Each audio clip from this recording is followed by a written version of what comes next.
This episode is brought to you by Peacock. The new Peacock original documentary, Matthew Perry, A Hollywood Tragedy, dives deep into the beloved actor's rise to fame and his tragic death. 5 people, including Perry's personal assistant, 2 medical doctors, and an alleged Hollywood drug dealer known as the Ketamine Queen, were charged with conspiracy to illegally provide Perry with the ketamine. Explore the details of the case in this heartbreaking special, streaming now only on Peacock.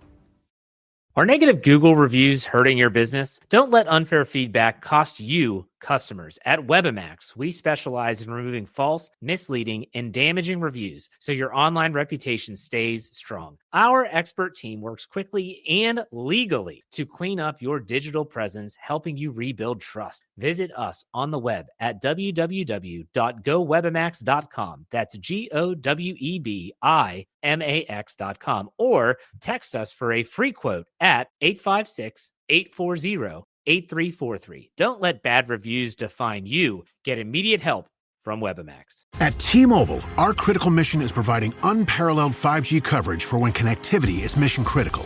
Introducing T-Priority, America's best 5G network experience for first responders, even in times of congestion. More capacity, faster speeds, better coverage. T-Priority from T-Mobile, built for tomorrow's emergencies, ready today. Discover more at t-priority.com. For qualifying organizations on eligible rate plans, coverage not available in some areas and may be impacted by emergencies. Support comes from ServiceNow. We're for people doing the creative work they actually want to do. That's why this ad was written and read by a real person and not AI. You know what people don't want to do? Boring, busy work. Now with AI agents built into the ServiceNow platform, you can automate millions of repetitive tasks in every corner of your business, IT, HR, and more, so your people can focus on the work that they want to do. That's putting AI agents to work for people. It's your turn. Visit servicenow.com.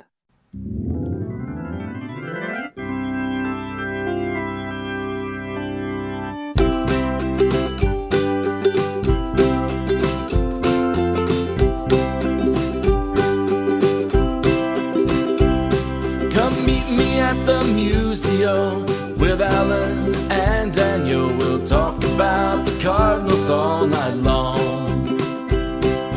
Everyone come gather round, listen to your favorite sound. We'll talk about the Cardinals all night long.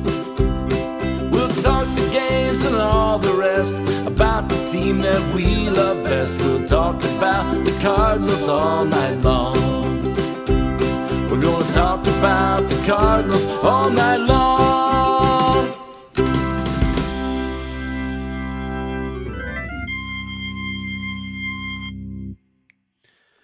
Good evening and welcome into another edition of Meet Me at Musial. I'm your host, Agent Shop at C70. I just realized as we started recording this that I was supposed to record a thing with Alan this week on Wednesday talking about his theme, which is going to get started this I think tomorrow on Saturday, and obviously that didn't happen. I think he must have forgotten too, since he didn't remind me of it. I am joined this week by Ben Cerutti, who is always here about this time. We're going to talk about his projections in a little bit. We're going to talk about what the Cardinals are doing in Jupiter. But Ben, before we get too far along, it is fairly new that the Cardinals, and not the Cardinals, FanDuel Sports Network has announced their streaming packages and plans. You've been in that blackout area, living up in Kansas City. What's this? Is this something you're going to get? And what do you think about it? So, by the way, hi, good to hear from you again. Yeah, that too. It's been a year. So, Yeah. it's good to talk to you. I always love being on here. And good luck to Alan's team. I got to throw that out there before I forget. They should kick some butt this year, guys. So I'm lucky that the Kansas City, I can actually get Cardinals games if I got MLB TV. So thankfully I've had T-Mobile, and so I actually get it through T-Mobile every year for free. And so I've been doing that for the last few years. But it is hard to watch Kansas City games without cable or whatever. And so I don't get to watch as many Royals games as I would like, as we've kind of cut back on cable and gone to more streaming services and all that. So Mhm. I'm still debating the new system, I guess, because I think it's supposed to waive the blackout for KC and St. Louis here, but I'm not sure. I haven't looked enough into it. Yeah, I didn't. It surprises me a little bit. I guess it doesn't because y'all are a whole different market, but it does surprise me a little bit that St. Louis can stream into Kansas City, or it could be shown on MLB TV, but like nowhere else around it, right? I mean, Right. Yeah, I want to say like 20 minutes east of here, I wouldn't be able to get it. Maybe like 30. yeah, It's kind of nuts. Yeah. yeah. So, but it's interesting that it's at least an option this year. And again, yeah, you're right. There were other ways to get it, but to have that option as a streaming service for a season. I am very excited about it. I haven't had it for the couple of years, so I'm very interested to actually be able to put Cardinal baseball on the TV every night. Family probably Yeah. isn't, but I'm quite excited about it, and it's nice that these details have kind of rolled out because I mean that here we are just we're watching spring training games and just what, 5, well, not even, what, 4 weeks or so, probably a little bit less till opening day. Yeah, just about 4 weeks exactly almost. Yeah, I don't know. The last couple summers, my son has just started playing, youth ball, but he's getting Mhm. pretty decent. So I feel like 4 to 5 times a week, I feel like I'm out on a real baseball field rather than getting to watch anyway. So that might deter me from purchasing something when I can get the MLB TV free through T-Mobile. That's I fair. promise they're not paying me to say that. Yeah, they obviously aren't because they probably have seen what our downloads are like. But it is a good deal. I mean, I have seen that. I know I've seen people talk about it in various other places. And having MLB TV, I've had it for I don't know, 10, 11, 12 years probably now, maybe longer. Yeah, And I mean, even though I can't watch Cardinal games, just the option to have pretty much any other game available, if the Cardinals aren't playing or if they've already played a day game or, even if I want to watch a late game afterwards, it's nice to have that option. yes, definitely. One thing that you can do on MLB TV is watch the spring training games because they're not blacked out. And so the only problem is that, at least so far, Cardinals haven't had a whole lot of games being televised, but we've still been able to see some things, get some information. Is there something that stands out to you so far before we get really into, some individuals and stuff like that? Is there anything that stands out to you from camp over this last, couple weeks now?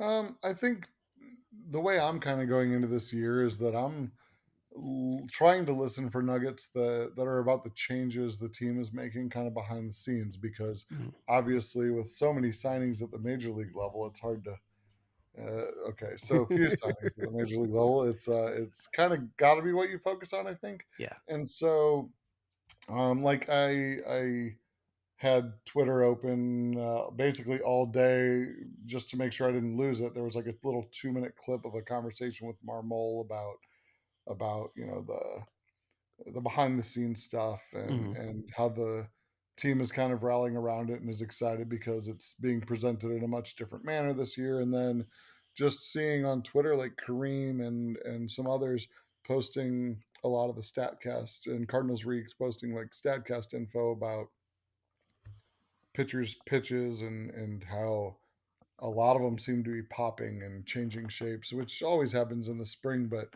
I figure when those guys are excited about it, but the guys who have kind of I don't know, I felt like I was doing a decent job for I don't know a while there, 5 or 6 years ago, like being fairly cutting edge with the new stuff, but they've like taken the torch and like blown it up where it's Right. actually like the newest cutting edge stuff that I'm not as down on with vertical, induced vertical Mhm. break and Mhm. all that I know what it is, but I can't explain it really. And they're excited about these pitch shapes and these pitchers coming through. That kind of makes me excited. Yeah, and I think you kind of touch on something there that I hadn't really given much thought to. But, we have, you know, we grew up where, anything you got reported out of spring training was probably just, whatever happened to come over the wire. I don't know if I mean, I know reporters were down there, but were they covering every game? I don't know. But you just got little snippets here and there. You didn't really necessarily know. And now, we've gotten to the point where not only are games televised, but, you're getting a lot of this really in-depth data that makes spring training a little bit more valuable, right? I mean, because we've talked about how often you don't need to pay attention to the results in spring because, you don't know who who the pitcher is or what they're doing or anything like that. But when you can start to see some of these metrics, and it allows you to probably get a better feel for if these guys are really making changes or if they've happened to be dominating some double A guy. Yeah. Um, yeah, and yeah, it's just interesting. Now, that like all that said, like how important are early spring training stats when players are working on things? I don't know, I think Kyle put up something today or Mhm, yesterday that said something like, I basically don't even look at anything in the first 2.5 weeks of spring except for seeing if anybody's healthy and all that. mhm, But yeah, just with all these newer metrics, I think it is easy to see like, ooh, things actually are kind of changing at least, or at least they're trying things that might be really, really good mhm, or really, really bad. Who knows? Like I want to say somebody put something up about Palante's fastball shape looking different, but not necessarily in a good way because of how effective it was last year. And right. hope there that person was hoping he could find last year's fastball form. But who knows? Maybe he's trying to stay ahead of a curve because pitchers were or hitters were like seeing it better by the end of the year or something. I have no idea. Um, all right, Yeah, sorry. yeah, it is. There is that balance. I mean, again, you definitely take all results on the field with a grain of salt, right? You shouldn't, and the Cardinals have been guilty of this last couple of years. You shouldn't get too excited about a guy that hits 350 or, I guess if somebody hit 10 home runs, you might get to a little bit excited. But even those kind of guys we've seen that happen, right? You have a guy that just goes out and destroys, spring training and that doesn't hit a home run all year. Um, Right. so any kind of, baseball card numbers, I don't think you can't read a whole lot into it. I just and maybe it's part because I'm even older than you, so I even some of these other stats that you knew I didn't know, and then you get into these really new ones that I'm like I've heard of them and I have an idea, but it's still and so maybe it's I'm giving them more weight than I should, but it feels like if you're seeing like you said some significant change, good or bad, that should tell you something, and maybe it doesn't, and maybe it is still as they tinker with it, but I would think that, if somebody comes in with, like you say, a new shape to a fastball or a curveball or something that's breaking more, it's at least something to take note of. Right. And it could be something where even like you'll hear on the best podcast in baseball with Derek Gould. I think one of his favorite things to say is like, you know, when you get out there in games as a pitcher, that hitters are going to let you know if it's working or not. Mhm, But if you've got hitters working on something early on, I know like Matt Carpenter in his heyday, he would work on taking pitches, right? right. And I think I saw some clips of Juan Soto doing that too, and it looked to me, I've only gotten to see parts of 2 games so far this year, but um, it looked to me like Brendan Donovan and Lars Nootbaar were doing a lot of the same as well, of just taking pitches that, while they do take a lot of pitches in the regular season, looked Mhm, like pitches that if they were in stride, they would have tried to drive. But go ahead and just making sure they're seeing the ball well. But maybe pitchers can't tell necessarily if that was a good pitch or not because they're not getting the swing and miss when right, players are just kind of looking for their swing and looking for their eye this early. But the StatCast metrics can maybe say, yeah, that pitch was doing what you wanted it to, you know. right. Or hitters the other way, like looking at their swing in the cages, going, okay, yeah, that was the type of swing you're looking for, and yeah, Yeah, I think that's very true, and we know. I mean, we've even saw it referenced, I think, in an article today, how pitchers are usually ahead of hitters this time of year, and then the hitters will start to adjust about this part in the spring, and the balance will shift a little bit. Um, and hopefully that's the case, because we've seen a couple of games already, 2 or maybe more than a couple, where the offense has been less than exciting. So hopefully that's just a little bit of, who's in the lineup, and the fact that the pitchers are ahead of things, and not an omen for the future. I don't think it is. But again, when you have one game where Victor Scott's the only guy that gets a hit, it gets you a little, you notice that. Like I said, I don't think you get concerned about it, but you do notice it. Now, if it happens again, over the next couple of weeks, then maybe there's a little bit more concern. Right, that's definitely true. Speaking of Victor Scott, man, he's hitting the ball hard though. Hmm. Like, yeah, he's getting results, but like even I want to say he had 3 hits in a row, but then his out after that was like 106 miles per hour off the bat, opposite field or something. Like he's really hitting the ball well. I'm kind of excited by that little nugget there. Um, So, and then I so lost my well, train of thought. let's stick with Victor Scott, because we do want to shift to talking about some of these players. And again, we're gonna maybe go against everything I just said, and draw, but try not to draw conclusions, but at least compare and talk about what they've been doing. But you're right. Victor Scott has had a very good first week, which, I mean, he had a great spring last year too. That's what got him on the team once that Dylan Carlson ran into Jordan Walker. Yeah. But is it is there a way that he can have a spring that gets him to St. Louis, in your mind? Assuming health for everybody else. All right. So talking this through, let's see. I think we've got. Man, I think that's going to be tough. Mhm. Because I think Oliver Marmol loves himself some Michael Ciani. Yes. Um, and if you've got Herrera and Pajes and Contreras that are your catchers slash first baseman slash potential DH in there somewhere, Mhm. maybe.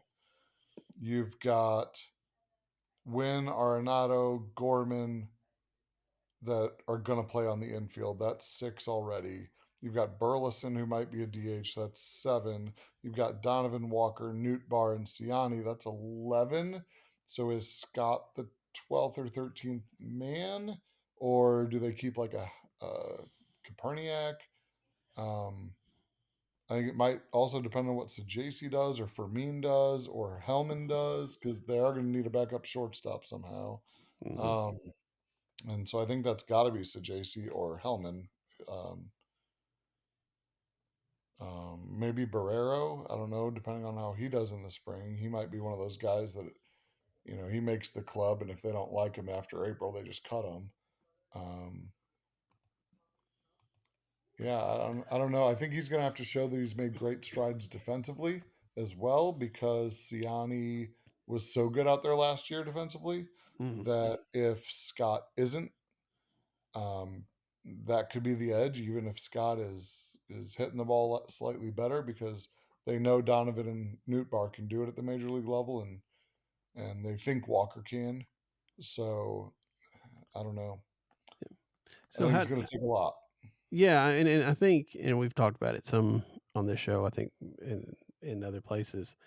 Um, it's not only the roster spot, but how you're going to use them, right? I mean, you know, if Victor Scott plays center if Victor Scott does well enough to take the starting job in center, what does that mean for Lars Newbar? Well, does Lars move over to left? And then what does that mean for Brendan Donovan? Well, I mean, Donovan's not going to play second if you're looking to play Gorman on a regular basis. And so I Right. think And that, I could see Gorman starting in the minors and working on the swing changes that he's been touting, or they've been touting. and that's an interesting thought as well. Because yeah, that's one of the people I would like to talk about. I mean, he's not got a hit yet this spring. He struck out, I think, 5 times. And I noticed Kyle mentioned, hey, he's working on a swing change. It doesn't seem like it's, granted, even if he wasn't, those are some of the results that we've seen out of Gorman in the last little bit. So it's hard to tell. But that would be very interesting to see them send him down when they have talked so much about wanting especially Gorman and Walker, to feel comfortable at the major league level and have that, hey, we're going to play you every day. But I don't think that's a bad idea because of the development that may be happening at the minor league level that hasn't been happening over the last couple of years this year. Yeah. Um, yeah, and especially if they're really trying to retool his swing as much as it seems, that's going to be really hard to do at the major league level. And Mhm. if they're looking for them to find the confidence, the yes, I have what it takes up here. If you're trying to do that mid swing change, that's going to be really tough for somebody who's not a Yachty or Molina. That's Mhm. he went through 40 swing changes in 2 years, his first couple years, I think. But I mean, he was providing Gold Glove defense and making opposing teams like just completely forget that a running game is even an option unless they were Billy Hamilton. Yeah. Yeah, I mean, and obviously, Gorman doesn't bring that kind of defensive cachet. Yeah, Um, not to any position that I've ever heard of, at least. no, no. Um, yeah, I don't know. I think you definitely want to see some results, I think, out of Gorman this spring. And I hate this, again, you start talking about, well, he's got to do this and he's got to do that, and it's putting the pressure on those guys when the Cardinals have tried to do their best to take the pressure off of those guys. Yeah, So you hate to say that, but then again, if Gorman's hitting 100 at the end of spring with a whole lot of strikeouts while he still hasn't figured that swing out, you're right. Does it do him any good to come to the major leagues and struggle like that? Or is it better? I'm assuming he still has options, which I think he does. yeah. I Um, believe I read today that the only people. Oh shoot! Now I'm gonna screw it up. The only people without options um, were Jojo Romero and somebody else, and I'm not remembering who. I can't think of who it would be because most of those guys have come up and stayed up. Um, Okay, I've lost it. I don't know. I yeah, thought I retweeted it, but I don't know. yeah. Um, so yeah, I mean, it's something like, I mean, it's still feasible. Yeah, Um, I kind of feel like Sajasi's probably going up in Memphis. It wouldn't hurt him to have a little more time in Memphis, I don't think, although he did have a very good Arizona Fall League. right. Um, but he didn't necessarily just he had a good trip through Memphis. He didn't do something that's like, oh, you can't send him back. Um, and again, I mean, that's another guy I think that they want to see him play every day, and there's absolutely no way he's going to play every day in St. Louis. Right, not without injury Right, or the center field job's completely evaporating and they have to use Newt Bar and Gorman goes down or something. Like right. I think it would take a collapse to have anybody but Fermin or Hellman be a backup on the infield because they can play defense and they're expendable if you have to drop somebody basically unless they play themselves out of that role. Yeah, yeah. I have leaned toward Fermin.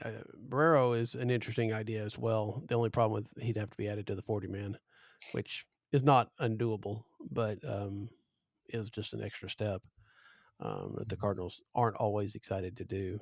Um, so, so yeah, I think I think between Victor Scott and Nolan Gorman, we've hit the extremes of camp. Um, Nolan Arenado is still there, and so far looks pretty good, right? It looks, I mean, again, 1 week, take all the things you want out of it. But I think it was Derek Gould that reported, he already has a ball hit harder in spring than he hit any ball last year throughout the season. Yeah. His swing velocity is like the change in swing velocity is higher than anybody else, I think, at least in Florida. There are some signs there um, that again, are we going to get 2022 MVP runner-up type Nolan? Probably not. But are you going to get a player that's the best hitter on this team? It's a possibility. Yeah, I mean, can you get back up to that, the 320 plus on base percentage he had last year, but the 425, 430, 440 slugging, can you get back to that guy at least? Like, he doesn't have to be the 533 slug guy he was in 2022, but he can't be sub 400 like last year. Right. I mean, he became just a nobody gold, a good glove, nobody hitting third baseman last year when at 33, which that's a little scary. But yeah, I do like the changes that I've heard about.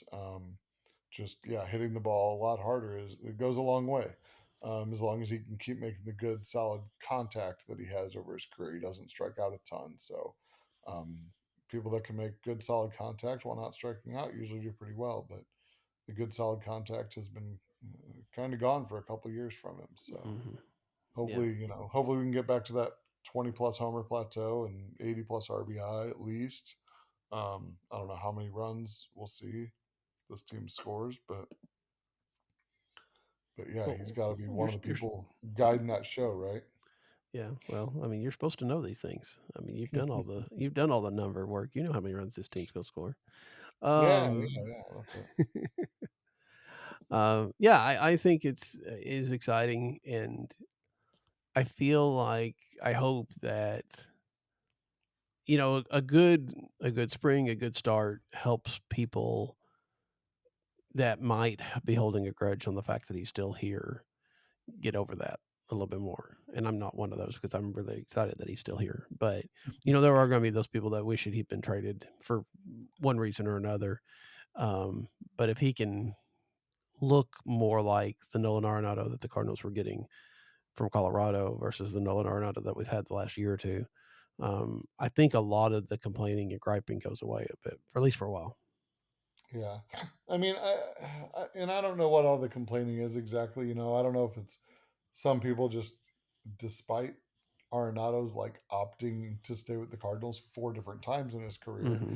like them thinking he doesn't want to be here and them just projecting that upon him, or if it's more of a, hey, this is the team's stated goal and doing this doesn't accomplish that. I understand that one a lot more than me trying to make up what Arenado thinks himself. Right. Um, Yeah. And yeah, the roster, there's no doubt that the roster is a bit cluttered if you're trying to hold, when you have Nolan, and if you're trying to see all these young guys play regularly.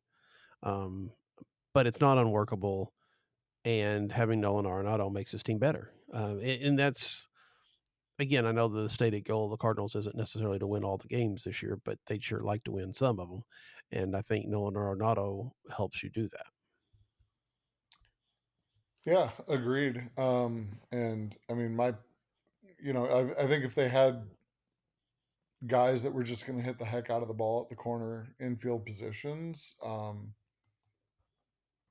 besides him, then that would be a controversial statement of yours. But I mean, he's probably going to hit the ball as well as an Alec Burleson or as well as a Nolan Gorman when you take average and on base percentage into account along with slugging. Or, who knows? Maybe he'll, I mean, we know he's going to be better than like a Fermin or a Sajasi most likely. And so, yeah, if he's the sixth or seventh best hitter on your team, he still might be better than the other corner infielders for the most part, except for Contreras. And he's going to play better defense than they are. So, yeah, I mean, I don't know if I like him penciled into the 4 hole every day, Yeah. but as a starter on the team, yeah, it's good to have him back if he's going to help us out a little bit. Now, I don't know how well it helps long term. It might help with the continuation of Hall of Famers on the club, Yeah. if nothing else. But if he helps us to an 81-81 record and we just get a middle draft pick and then and then we have to trade him later for less because he's another year older and coming off a subpar season, then maybe it doesn't help us in the long term. But I think it'll help sell tickets so long as he's happy and productive and I think it's if it's where he wants to be, then he's probably going to be playing as well as he can and hopefully that means the team is. Yeah. And I mean, there's still that scenario where he plays well, and then at the All-Star break or in the trading deadline, then if the Cardinals aren't doing well, then they revisit the trade opportunities, Right. depending on if the teams that he's willing to go to are in that kind of need. Um, but Speaking I of mean, which, have you read Katie Woo's article about that yet? I've read Katie on a few things. I don't know if I've read that one or not. Is the I one she wrote away a week ago?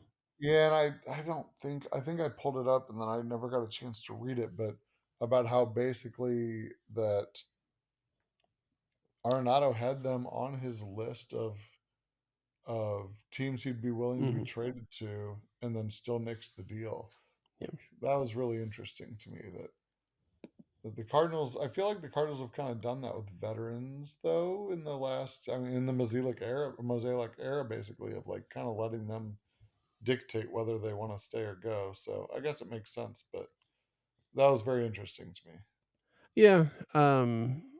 I think a lot of us had assumed that when Nolan turned down the trade to Houston, that they weren't once on their list, that John Mozeliak had just tried to go out and make a deal that he thought fit, and he expected Nolan to decide to go with it because it was to Houston. Um, but to hear that he was actually on the list now, again, they had just traded Tucker. He didn't know Right. exactly, and you can give them some parameters, but at the end of the day, it's still your choice. And I don't blame him, especially when he's factoring in, like he said, he's got a family, he's got, he's a child and a very young child and everything. And, it's going to have to be like just basically the perfect situation for him to leave. And um, Houston wasn't it, at least at that time. Now, Yeah. again, we Yeah. saw the resurgence of those rumors this last week, in part because John Denton and others had written a story that they had, touched base. It didn't seem to be quite as, um, like maybe they just touched base more than anything instead of it being any kind of, renewing of talks. But, it's not out of the realm of possibility at some point in time if the Houston comes around again that Dolan wouldn't accept it that time. But I kind of feel like now that he's in camp, I mean, it's going to take a lot to get him pried loose and sent somewhere else. Yeah. Yeah. I think he's around till at least the All Star break at this point is my Yeah. theory. No, and I think there's, and I know Dane Perry was writing about Arenado today at Birdie Work, but I think there's a really decent chance. And I don't know if I how what odds I'd put on it, but I think there's a fairly decent chance that he's here for the rest of his contract. Yeah. Um, especially if he struggles this year. I mean, nobody's going to want to trade for him. And if he does well and the team does well, then you're probably not trading him at the deadline. So, again, like you said, it gets closer to the end of that contract, and he's a year older, and people aren't necessarily wanting to take that on. So I think if the Cardinals wanted to move him to develop players and to save money, they didn't get to do either. Didn't get to move him, so they didn't really save money, although they saved it in other places. If he's here all year, they're already going to have had a chance to see that team develop, and I think that means that the impetus to move Arenado is a lot less next winter than it was this winter. I can see that. All right. Well, I'm trying to think anybody else. I know there was some buzz about JJ Weatherholt so far. It feels like to me, it's been hard to see anybody get much traction because they're really still in that every other day mode, right? They'll play them one day and then they won't play them the next. So it doesn't, everybody's only played like 3 or 4 games. Um, but it was interesting that there was some buzz around Weatherholt, even though surely, he's not anywhere close to the majors. It's still kind of nice to see him come out and at least make a good first impression. Yeah, it was really neat to see. He's a guy who I kind of can't wait till he gets to the majors, especially if we're going to be taking that the winning is going to be kind of taking a backseat to moving people through and progressing. That it would be very interesting to see how early they can get him to the majors and how early he can be successful in the majors as well. Um, he's a guy who my projections like a whole lot. Of course, my projections go a lot on, the numbers he's put up over, college and the minors so far, and he's put up big time numbers everywhere he's gone the last 3 years. So, um, but yeah, he's a guy who the projections, the median projections are pretty good on, but the high end projections he could be I don't know, just kind of that 2012 to 18 Matt Carpenter type according to these, if he hits his high end projections this year, and that's kind of fun. Yeah, it's nice to have. And then again, the Cardinals have another chance this year to draft high, and then next year it'll have to be 10th or later. But it's nice to be able to get some high end talent like that into the organization, and then hopefully they'll do the same this year with the 5th pick, and it'll be Yeah. another slam dunk hire. Yeah, especially if it's another guy who looks like he's fast moving through the system and can be here when the it's not a rebuild is over. Yeah. Yeah, and I think that's, and I've talked about it before too, but your thought on it. I'm very interested to see how they treat people in the minors this year, because it has been in the past where they've a good first half might get you promoted or something like that, and I wonder if they're going to let people cook, as it were, a little longer, um, and help that development happen at the minor league level rather than throwing them straight into the fire on the major league level. Yeah, I think with the pitching, as long as the veteran pitching stays healthy, they have that option to kind of Hmm.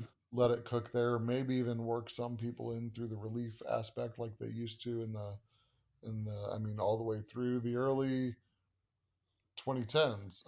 With Lynn and Martinez coming up Right. through the bullpen and all that. But maybe going that way with, guys like Graceffa or Hentz or pieces who could be helpful this year, especially if they are in the mix. Um, that I think that could be fine. I think when you get to the hitting, though, I mean, the hitting's younger, but also you've got some guys that are a little volatile. Just, you've got Walker who's been up and down, and Hmm. they want to give him a longer leash this year. But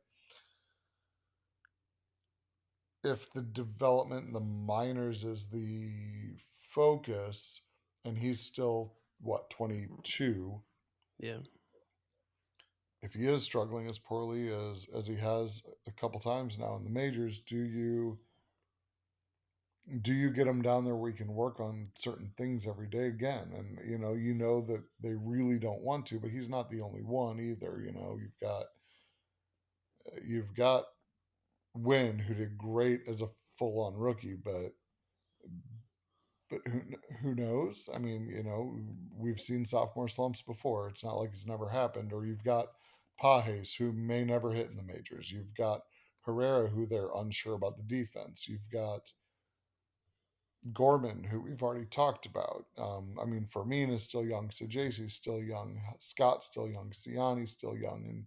And so I don't know if they're going to be able to afford themselves to have as long a leash with hitters as they have with pitchers, and maybe they will. Maybe they'll actually stick to what they're saying and give them time in the majors to really let them fail at the major league level and allow them to work through it, because they're not pushing for the winning, which would afford the minor leaguers like Weatherholt and others to really have that chance to get into the new development system they're trying to provide. Mhm. So yeah, it's going to be fascinating for sure. Yeah. And I look forward to seeing if there's somebody that takes a step as well, right? I mean, we expect good things out of Quinn Matthews or Tink Hintz or JJ Weatherholt. But like can Chase Davis, who started to hit at the end of last year, can he make a step? Can somebody that comes really not even really on the lists, except for Kyle and Cream, who know everybody, is there somebody else that can kind of step into an upper level of a prospect list that maybe hasn't been there before? And is this development system going to be able to, for lack of a better term, work miracles with the pieces and that they already have, as well as bringing in new talent?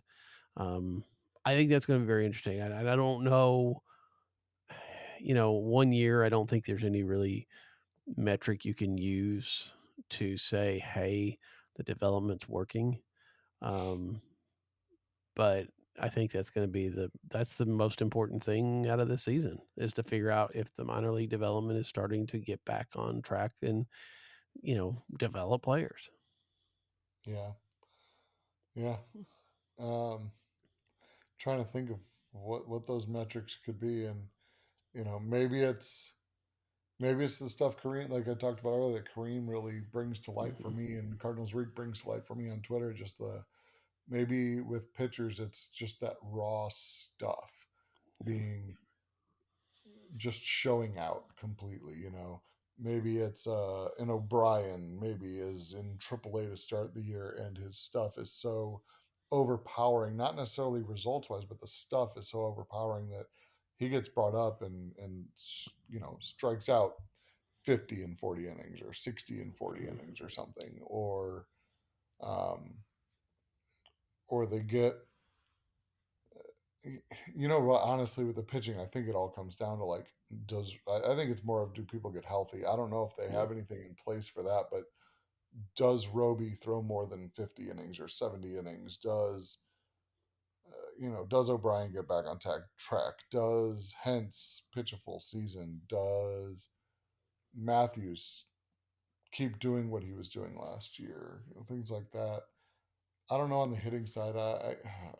I'm thinking it's got to be like exit velocities, just consistent like Yeah. exit velocities, and contact rates. At the same time, like keep the contact rate where it's at or better, but hit the ball harder.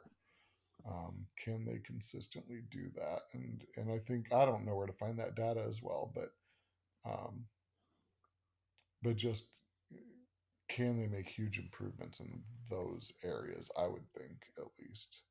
Yeah. Yeah. And that, I mean, there probably will be able to compare some individually at the end of the year. But I mean, it'll be very, very interesting to see. Okay, so you referenced it a bit ago. You like that JJ Weatherholt was a darling of your predictions, of your simulations and everything. I know, and most people have heard you on here over the last 3 or 4 or 5 years or whatever we've been talking about. Mm-hmm. But for those that haven't, give the thumbnail sketch of what you do and how you do it. So my system kind of, I take hitters' career stats, mostly raw stats. So it's like runs, hits, doubles, triples, homers, RBI. All the major things that go into like average on base slug, OPS, WOBA, things like that. And I take a look. The last couple years now, last year and this year, have looked at their ages, compared that to league averages at every level. It compares across minor league levels and across like, Japanese ball and Korean ball, and I take into account like the AFL numbers, and whether they're in like a major college program or just a regular old college program. Anywhere that I can get, um, pretty good stats from, at least that are, reasonable accountability there, and it just takes those numbers and applies how old they're going to be this year to it, and what that would look like for this year at the major league level. And I know it's not the most complex system in the world. It doesn't take into account exit velocities and for or against, and all that, and I don't have swing and whiff rate or anything in there that are probably more predictive than these, um, but yeah, then it just kind of tells me what it thinks they'll do at the major league level this year. So it's kind of neat. Yeah, it's always very interesting, and it usually turns out pretty well. Obviously, there's outliers here and there, but um, you can usually get within a pretty good ballpark of the numbers by when you've gone back and graded at the end of the year. Yeah. So when you did it, who stood out to you the most as maybe not necessarily having the best season, but the most surprising season? So I'm thinking like guys that'll actually make the team. Hmm. It really loves Ivan Herrera. It has Herrera as our best hitter this year. Oh, interesting. Um, I try to, I don't know. I don't know how to explain it. It's not exactly like an OPS plus or WRC plus number, but it gives about compared to league average. And I've got Herrera at like 112, so 12% better than league average. But unfortunately, I got him as the best hitter. It's got the team. It's got the team at a 99, so slightly below league average hitting team for the year. Well, it depends. Like that one, I've got like everybody listed on the 40 man though, so maybe not because we may not see a Barrero and a Prieto and a Baker and a Fermin and a Sajasi all play this year. We might not see a Hellman and a Ciani and a Scott and a Koperniak all get 300 plus plate appearances, and so that one's not necessarily true. I have one tab that's more of like my depth chart of like who I think's going to get the majority of the plate appearances, and that one has our team at a 101, so slightly above average hitting team. But basically, all the simulations I have they're basically average Yeah. on the hitting department. Um, as far as pitching goes, let's see, my probably the best. I mean, it's got Gray doing really well. It's actually got Fetty with a better ERA than Gray, but it's got Gray, Fetty, and Palante all between a 350 and 360 ERA. Um, Obviously, it's got Helsley doing amazing things in the back end of the bullpen. He's striking out like 34% of batters faced, which is kind of crazy. Um,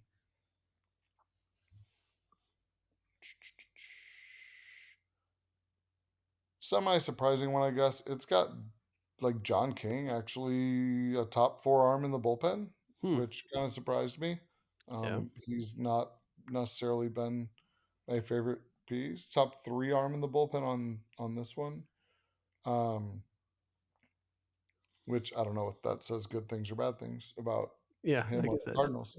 I guess Now that's that I awesome. think about it, uh, on the offensive side, it really, really doesn't like our center field position unless Nootbaar's Mm. playing it, at least on the offensive end. I don't factor in defense really with these numbers, but it's got Scott and Ciani both sitting around the 600 OPS mark, which is truly awful.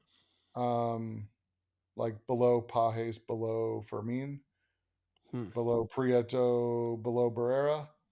So that's kind of scary out there, but it does have them putting up tons of steals. So we know that adds offensive value that might otherwise be overlooked. Um, it does have Herrera, Contreras, Wynn, Arenado, Gorman, Burleson, Donovan Walker, and Nootbaar all at least average or better hitting, though. So it's got a very deep team. And, if Herrera's already at a 112 and everybody else is average or better, I mean, that could be a very deep team if they all play a lot. If we're looking at instead of 500 to, something like it's only got Contreras with 437 plate appearances. And he's moving to first to attempt to try to get a lot more than that, right? Right. That's the goal is for him to actually be able to be out there more than that, I think. And so, that would severely up our capabilities if he's able to play every day, basically. That improves a lot when you've got a guy with a 107 OPS plus getting a full time position. Hmm. Um, so yeah. Any other guys you want to specifically ask about?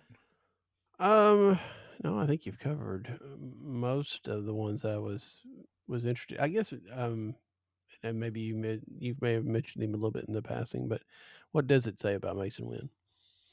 Mason Wynn. So Mason, it's got him, and I'll go a little deeper with him, but it's got him over 600 plate appearances. It's got him as 3% above league average as a hitter.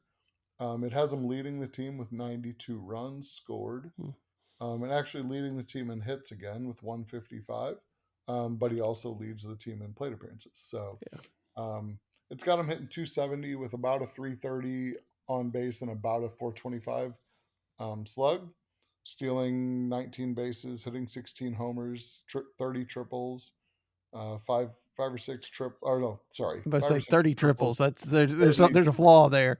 30 doubles, five or six triples. There we go. That's English, Cerutti.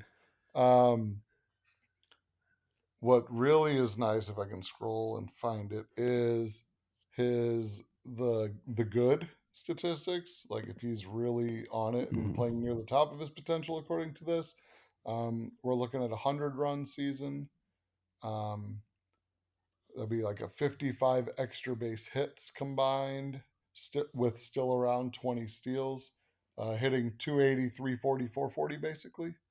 Um, so I think everybody would take a 50-point improvement in his OPS from last year when we were shocked at how well he hit.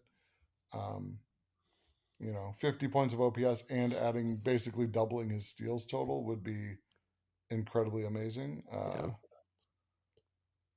Especially at what, 23 years old next year, Yeah. I believe is his 23 season. Right around there. Yeah. Um, Yeah. Because he and Walker are yeah, about the it same age. is. I just checked again. So yeah, it is. Um, yeah. Anybody on the pitching side you were wanting to see? Okay. Well, I guess if we've looked at the good, let's look at the bad. What does it say about Miles Michaelis? Oh geez. Okay, so Miles Michaelis. And you're wanting the bad numbers? Well, Let's see. just in general, I was thinking, Okay. Wynn was one of the better Uh, players. Now we'll go to one of the worst pitchers. At least yeah. that's my guess. Yes. So Michaelis, it's got like we know his K to walk is going to look good. I mean, even last year when he was awful, his K to walk was like 4.88. So he's actually got one of the better ones of that on the team. It's projecting him for a nearly 4 strikeout to walk ratio, but it's got him for a 5 ERA, even on just the Cerutti. Um, it has him only walking like 4% of batters, but of course only striking out like 16% of batters, so less than half the percentage of like a guy like Ryan Helsley. It has him giving up 10 hits per 9 innings. So when you're not striking people out and you're allowing 10 hits per 9 innings, that means a lot of people are going to be getting hit. So it has him giving up over 200 hits this year. Looking at the bad version of Michaelis, it has him giving up nearly 200 hits, but only throwing 169 innings in the process, Ugh. which that would be horrendous. And who knows? He's 36, so that scarily could happen. I mean, you'd like to think that if he's that bad, he's not going to get that many innings, but I can't rule that out either. I don't know that he's the kind of guy who's going to take the phantom IL stint. Well, I mean, it's the last year of a contract. In theory, they could at least release him, but that seems un-Cardinal like as well. Yes, it seems very unlikely, especially if Mo's trying to give Heimblum a clean slate. He probably wants to save as many innings on arms as he can. Yeah, that's fair. Is my theory. So you put out on Twitter a call for, hey, basically give you a roster. I'll tell you what that roster wins loss will be. And so I sent you, my from the Substack, what I feel like is going to be the starting roster, plus a few extra bodies that may make an appearance at some point in time this year. You run those numbers. What did that win loss look like? Okay, so first of all, I want to compare to what I've got. So Okay. I've got just one simulation where I put basically everybody that I've written something up about, everybody I've entered into the system. So on the offensive side, we're talking, what is this, 24, 23, 22, 21, 20, no, like 22 offensive players, and we know they're not all going to get 350 plus plate appearances. And on the pitching side, I've got like 35 names here or so, 36 names. And we know they're not going to have 36 guys throw basically 45 plus innings. And so that one that includes everybody includes a lot of the minor league guys that are not projecting well. And so that one has them at 73 and 89. Oof. Okay. Yeah. When I put in a depth chart to it where, I've got Gray, Fetty, Palante, Michaelis, Matt's getting the bulk of the starts. And then I still have everybody else on there, but I've got Matthews and McGreevy and Jerpy and Hentz and Rajic and Hansen and Robersa and Kloffenstein and Graceffo getting much. Is Kloffenstein still with us? I don't remember if he No, got he or not. Okay. no, So I he need to got take him out. I can do that real quick. So when I put together that sort of team, where on the offensive side, it gives, Herrera the lion's share of the catcher's position. It gives Contreras, Wynn, Arenado, Gorman, Burleson, Donovan, Walker, Nootbaar, the bulk of the hitting at the major league level. That one puts us at 83 and 79. okay. Yeah. Okay. So we're looking somewhere between mine is saying like 73 to 83 wins is the range basically.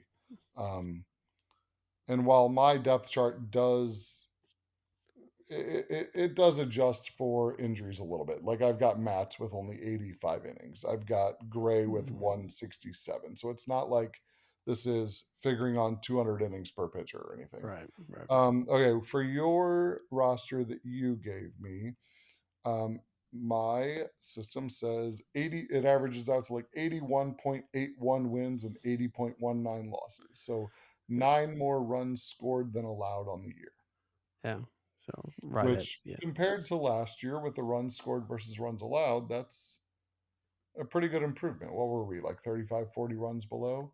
something like that. And Yeah. If we've it got wasn't for around Ron 10. Helsley, it would have Yeah, been we've bad. got around 10 runs above. Yeah. So that's Yeah. a 40 to 50 run improvement.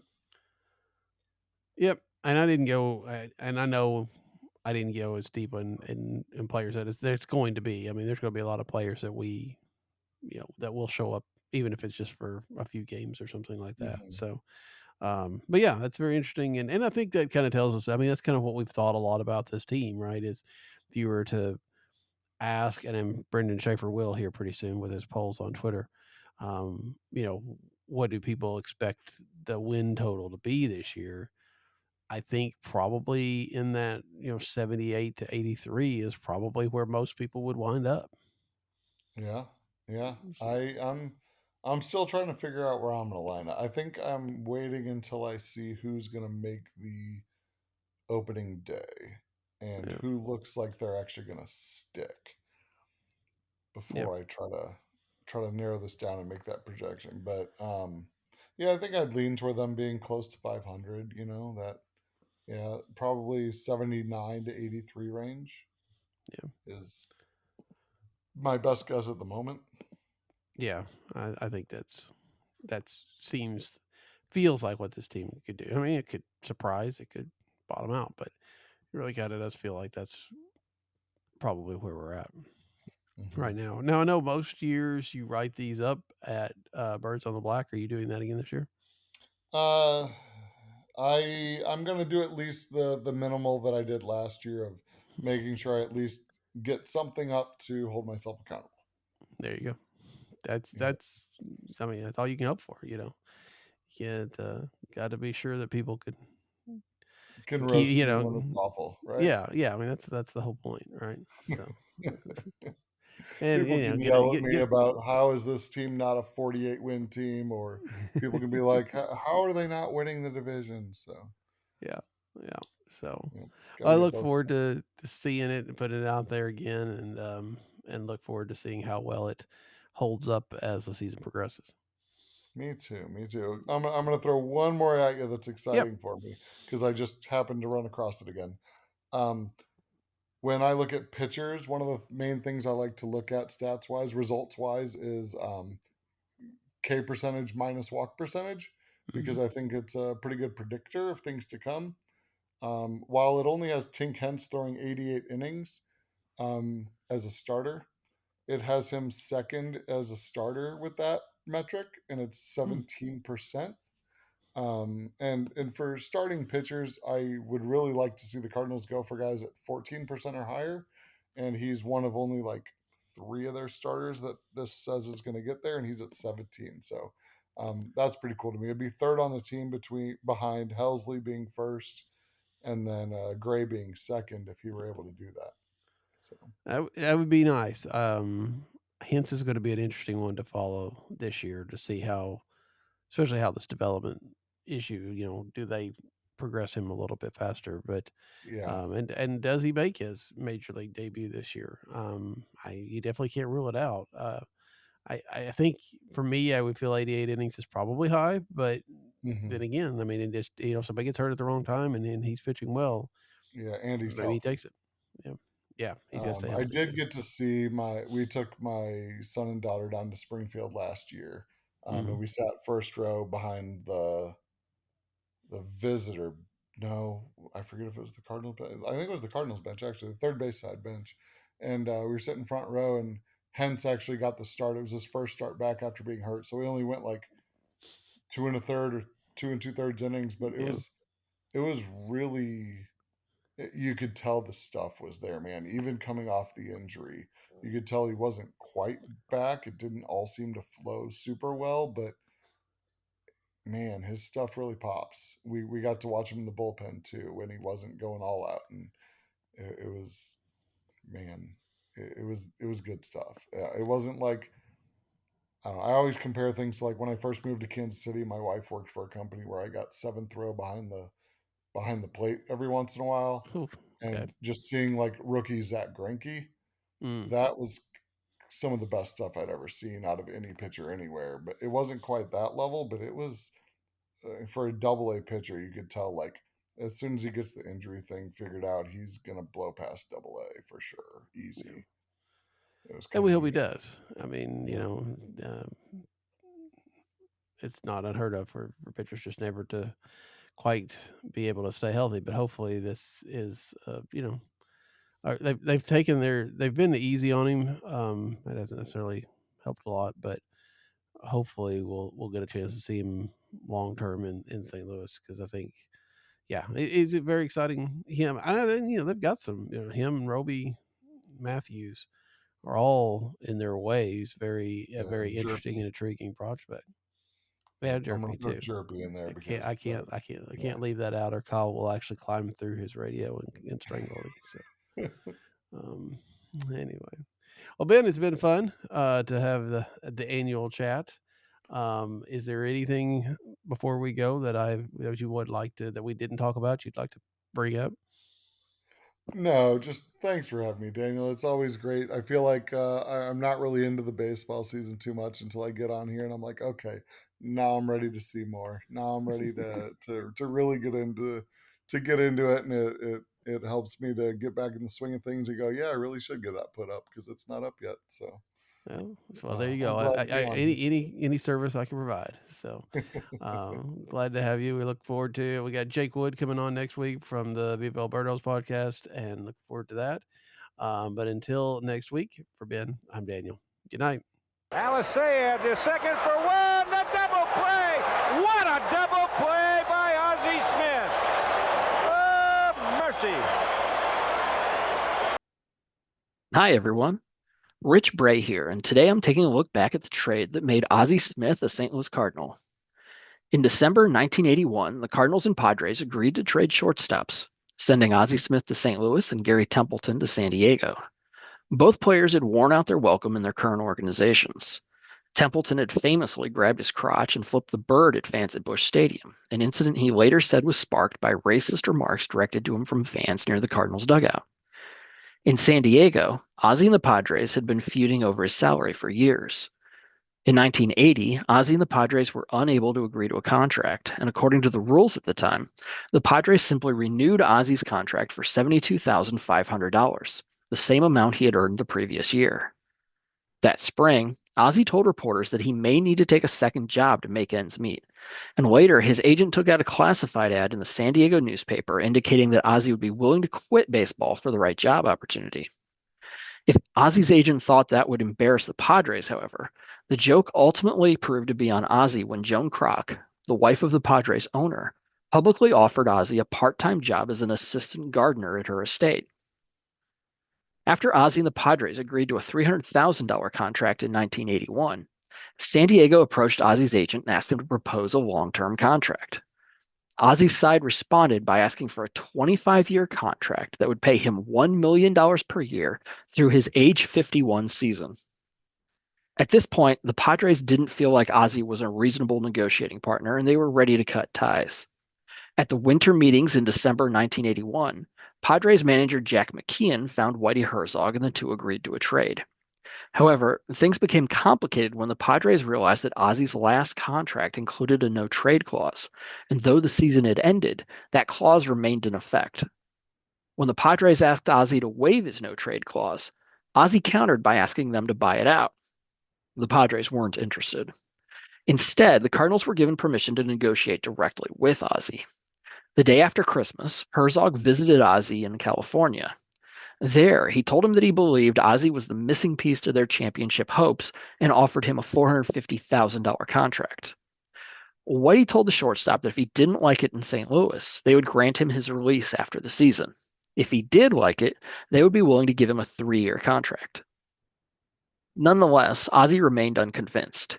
He wanted $750,000 per year, which would pay him more than what St. Louis had been paying Gary Templeton. Instead, Herzog told Ozzie that if he approved the trade, the Cardinals would be willing to determine his 1982 salary through an arbitrator. Finally, on February 11, 1982, the deal was completed.